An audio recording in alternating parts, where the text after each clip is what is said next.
আসসালামু আলাইকুম। কেমন আছেন সবাই? চলে আসলাম আমি আরেকটি রান্না নিয়ে। আজ আমি রান্না করছি রুই মাছ দিয়ে মটরশুঁটি, টমেটো, আলুর ঝোল। চলুন তাহলে মূল রান্নায় চলে যাই। এই জন্য আমি প্রথমে তেল বসিয়ে নিয়েছি। আর আমার যা যা লাগছে: টমেটো, ধনেপাতা, মটরশুঁটি, রুই মাছ, আলু, কাঁচামরিচ, পেঁয়াজ কুচি, লবণ, হলুদ মরিচের গুঁড়া, রসুন বাটা, সাথে নিয়েছি সরিষার তেল, পানি। এখন আমি কড়াইতে আগেই আমি তেলটা বসিয়ে নিয়েছি। তেলটা গরম হওয়ার জন্য এখন আমি দিয়ে দেব পেঁয়াজের কুচি। পেঁয়াজটা ভালোভাবে ভেজে নেব। তার সাথে আমি সব মশলাগুলো অ্যাড করে দেব। চলুন তাহলে পেঁয়াজটাকে আমরা ভেজে নিই। এখানে আমি মাছটা ভেজে নিয়েছি, আলুটাও ভেজে নিয়েছি। এতে আমার সময় কম লাগবে, দ্রুত রান্নাটা হয়ে যাবে। আপনারা চাইলে এভাবে যদি রান্না করে খান, এই খাবারের স্বাদটা দ্বিগুণ হয়ে যাবে। ট্রাই করবেন। আজ আমি দেখিয়ে দিচ্ছি কীভাবে এই রান্নাটা আমি রান্না করব।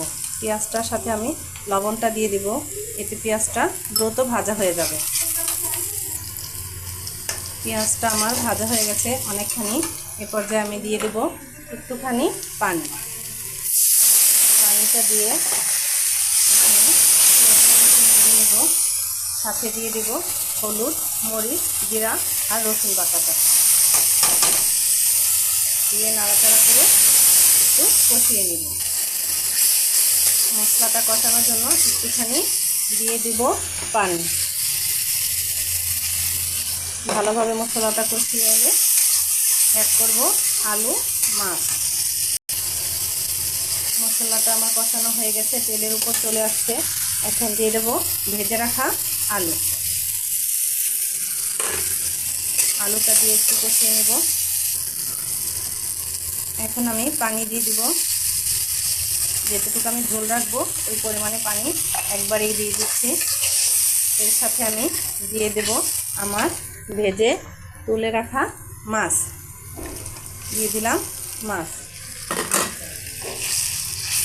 এখন এর সাথে দিয়ে দেবো আমার টমেটো।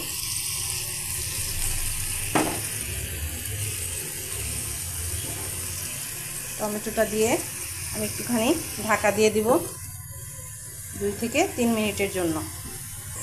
দেখে নেই কেমন হচ্ছে আমার রান্নাটা। এখানে আমি রসুন বাটা ইউজ করেছি, আদা বাটা দিইনি।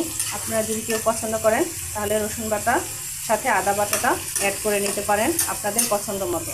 এখন আমি দিয়ে দেব মটরশুঁটি। বাসায় রান্না করে দেখবেন কেমন লাগে। প্রতিদিন একরকম রুই মাছ আপনারা সবাই কম বেশি রান্না করে খান, কিন্তু ভিন্নভাবে একটু বাসায় রান্না করলে দেখবেন স্বাদটা অনেক মজাও হবে এবং স্বাদটাও বাড়বে। 2টা কাঁচামরিচ দিয়ে দিলাম। এবার ঢেকে দিব, অপেক্ষা করব 5 মিনিট। দেখে নেই আমার রান্নাটা কেমন হলো।